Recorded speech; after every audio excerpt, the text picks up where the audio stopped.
Welcome to Vijayamma వంటలు.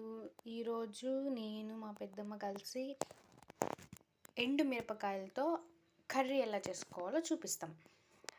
ఇప్పుడు వీటికి కావాల్సినవి ఇవన్నమాట.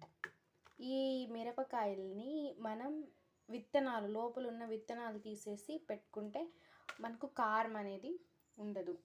నెక్స్ట్ వచ్చి నేను ఒకరికే చేస్తున్నాను కాబట్టి ఈ ఆనియన్ సరిపోతుంది.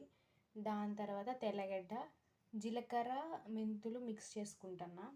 నెక్స్ట్ కరివేపాకు, దానికి సరిపడా ఒక 4 టమోటాస్ అయితే తీసుకున్నా, 4. ఇప్పుడు మనం ప్రాసెస్లోకి వెళ్ళిపోతాం. చెప్పడం మర్చిపోయినా, చింతపండు నానబెట్టుకొని ఉన్న చింతపండు అట్లే కూడా వేసుకోవచ్చు, కానీ నానబెట్టుకుంటే త్వరగా అయిపోతుందని నానబెట్టుకున్నాము. సో వీటికి కావాల్సినవన్నీ ఇవి. ప్రాసెస్లోకి వెళ్ళిపోదాం పదండి, లెట్స్ గో. స్టవ్ అయితే వెలిగించుకొని ఇప్పుడు నేను దీంట్లో ఆయిల్ వేసుకుంటాను. చూడండి, ఇది మిరపకాయ కూర కాబట్టి ఆయిల్ కొంచెం ఎక్కువగానే పడుతుంది. మీరు చూడండి నేను ఆయిల్ ఎంత వేసాను.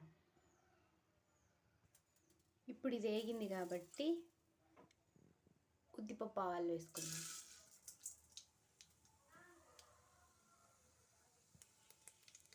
ఇప్పుడు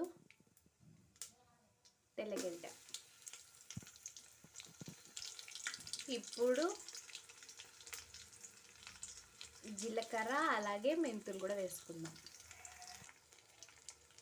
ఇప్పుడు ఎండుమిరపకాయలు తుంచి నేను విత్తనాలు తీసుకున్న వాటిని కూడా వేసుకుంటున్నా. ఇప్పుడు ఆనియన్స్ వేసుకున్నాం. నెక్స్ట్ వచ్చి కరివేపాకు వేసుకున్నాం కదా, ఇప్పుడు కలుపుకోవాలి. ఆయిల్ కూడా బాగా తేలుతుంది, స్మెల్ అయితే కిర్రాక్గా ఉంది, భలే వస్తుంది ఆ స్మెల్. చూడండి బాగా వేగిపోయాయి. ఇప్పుడు మనం టమోటా వేసుకుందాం. ఇదిగోండి టమోటా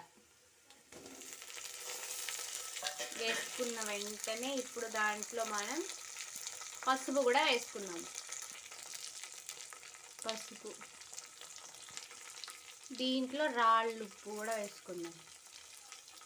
వేసుకున్న తర్వాత బాగా కలుపుకోవాలి. ఇలా మంచిగా కలుపుకోవాలి.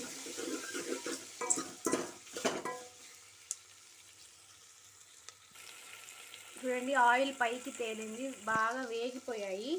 ఇప్పుడు మనం దీంట్లో వాటర్ వేసుకుందాం.